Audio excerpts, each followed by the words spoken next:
Episode 16, Gelisah. Setelah pertemuannya dengan Lindsay siang itu, Mira menjadi terus memikirkan kata-kata yang diucapkan oleh sekretaris suaminya. Kuharap kamu segera bercinta dengannya, Mira. Jangan sampai Kevin mencari pelarian kepada wanita lain. Apa aku harus menyerahkan semuanya pada Kevin secepat mungkin? Tapi aku takut. Aku yakin Kevin sudah sering melakukan hal itu. Mulai ganteng, kaya, dan punya segalanya. Apalagi nafsunya yang sungguh besar itu. Hidih, kenapa membayangkan saja aku jadi ngeri. Gerutu Mira. Tapi kan sekarang dia sudah menjadi suamiku. Ya, aku tidak akan biarkan dia melakukan itu dengan wanita lain. Aku harus siap lahir batin. Kevin, aku akan menyerahkan diriku malam ini. Tapi aku takut. Mira mondar-mandir di dalam kamarnya. Aku harus siap. Mira, jangan buat orang tuamu dan Kak Talia kecewa. Apalagi Mami, dia juga ingin aku segera mengandung kan. Mira masih asik bermonolog sendiri. Saat ini jam menunjukkan pukul 5 sore. Sebentar lagi Kevin akan pulang. Mira akhirnya memutuskan untuk mandi. Dia berendam di bathtub dengan memakai sabun stroberi kesukaannya. Sedangkan di sisi lain, Kevin yang seharusnya sudah pulang malah dijebak dengan tumpukan berkas yang harus diperiksa dan ditandatangani. Akibat dia absen selama 10 hari untuk menjaga Mira, dia harus segera menyelesaikan setumpuk dokumen itu.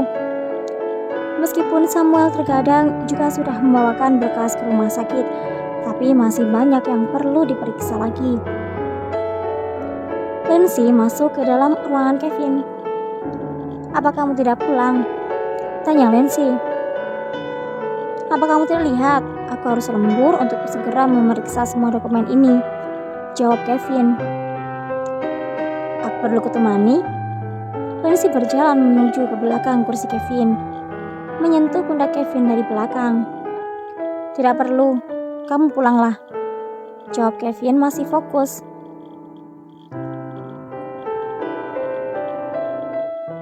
Pintu ruang Kevin diketuk. "Masuk," seru Kevin.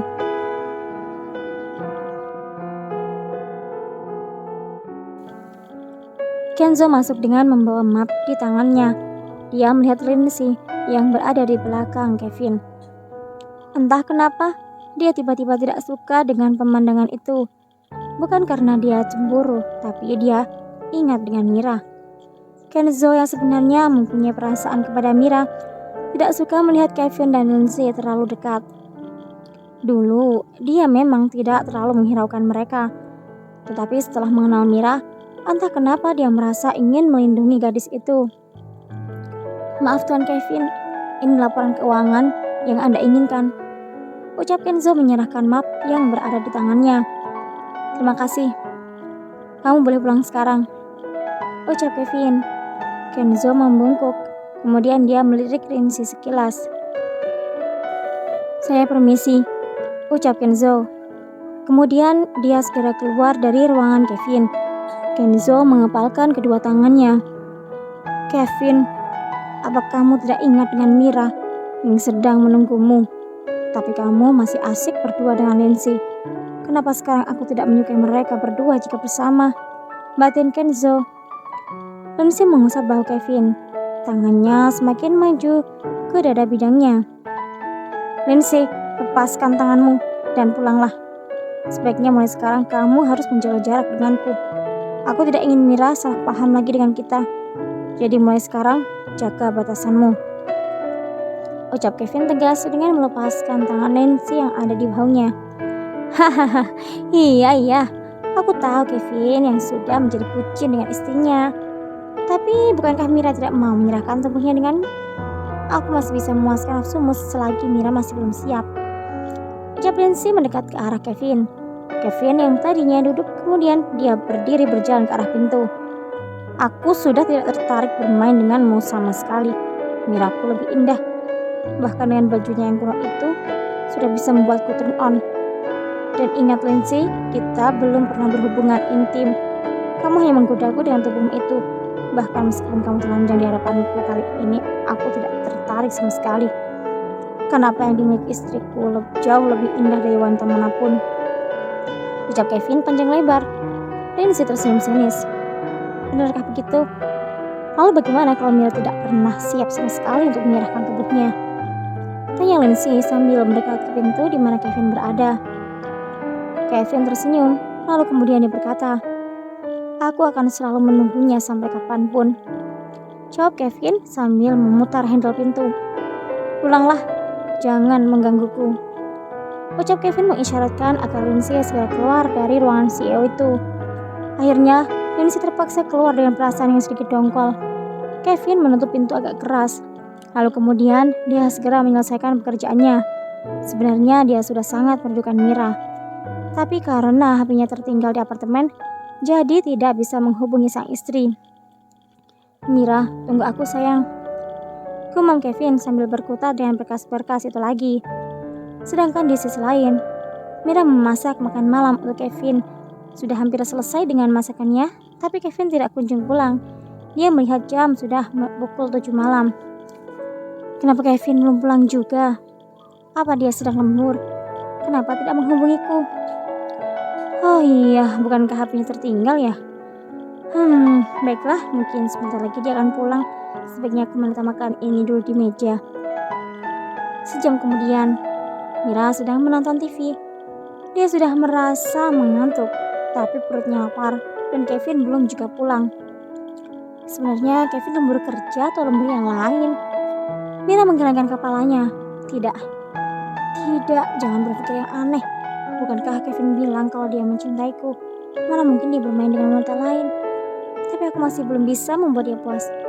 Bagaimana kalau yang dikatakan Lindsay itu benar? Mira menjadi gelisah. Salahkan saja dirinya yang tidak menjadi istri yang baik. Baiklah Kevin, malam ini aku akan menyerahkan rawanku padamu. Aku tidak ingin kamu memakai wanita lain untuk memuaskan hasratmu, teriak Mira sambil mengempalkan tangannya di depan dada. Sepertinya dia sudah bertekad sekarang. Jujur, Mira memang masih mencintai Kevin. Apalagi setelah dia tahu dari Lindsay kalau memang tidak ada hubungan apapun di antara mereka. Meskipun Lindsay mengatakan bahwa dia memang mencintai Kevin, tapi Kevin tidak mencintainya. Kevin terburu-buru masuk ke dalam mobil. Dia langsung melajukan mobilnya kencang menuju ke arah jalan pulang ke apartemen. Sekarang sudah jam 9 malam. Kevin sama sekali tidak bisa menghubungi Mira untuk mengatakan bahwa dia harus lembur. Dulu waktu hubungan mereka belum seperti ini, Kevin juga sering pulang larut. Tapi sekarang dia merasa selalu ingin cepat pulang. Ada seorang istri yang sedang menunggunya di rumah. Ada kebahagiaan tersendiri yang dirasakan Kevin saat ini. Dia benar-benar seperti memiliki keluarga yang harmonis dan penuh cinta. Sungguh, hal seperti ini yang selalu diimpikan setiap manusia. Tidak lama setelah itu, dia sampai di basement apartemen. Kevin segera berlari menuju lift dan masuk setelah lift terbuka. Dengan rasa rindu yang membuncah untuk Mira, ingin segera memeluk sang istri, mencium bibir yang sudah menjadi candunya. Sungguh, Mira adalah yang membuat Kevin selalu ketagihan untuk selalu mencicipinya. Kevin sudah membuka pintu apartemen. Dia berlari menuju tangga untuk naik ke lantai atas. Kevin mengira Mira pasti sudah tidur. Tapi pada saat dia melewati ruang TV, Kevin melihat sang istri sudah terlelap di sofa dengan TV yang masih menyala. "Sayang, apa kamu menungguku?" Kevin sangat terharu melihat Mira yang menunggunya, tapi dia juga merasa sedih karena telah mengecewakan istrinya. "Sayang, maafkanlah suamimu ini yang membuatmu menunggu," ucap Kevin mencium bibir Mira. Seketika kaget dan terbangun. "Kevin," ucap Mira dengan suara serak khas bangun tidur. Entah sudah berapa lama dia tertidur, tetapi Mira begitu bahagia melihat sang suami telah ada di depannya saat ini. "Maaf sayang, tadi aku lembur," ucap Kevin mengusap rambut hitam Mira.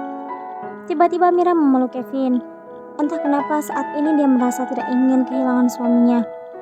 Tentu saja Kevin merasa sangat bahagia dengan respon yang diberikan istrinya. "Aku merindukanmu," ucap Mira melepaskan pelukannya dan menunduk malu. "Aku juga sangat merindukanmu sayang." Kevin mencium kening Mira. "Apa kamu lapar? Aku sudah masak untukmu, tapi sepertinya sudah dingin. Aku akan..." "Shh, ayo kita makan. Aku sangat menyukai masakanmu sayang," sela Kevin. Setelah itu Kevin membopong tubuh Mira menuju ke dapur dan mereka makan bersama. Bersambung.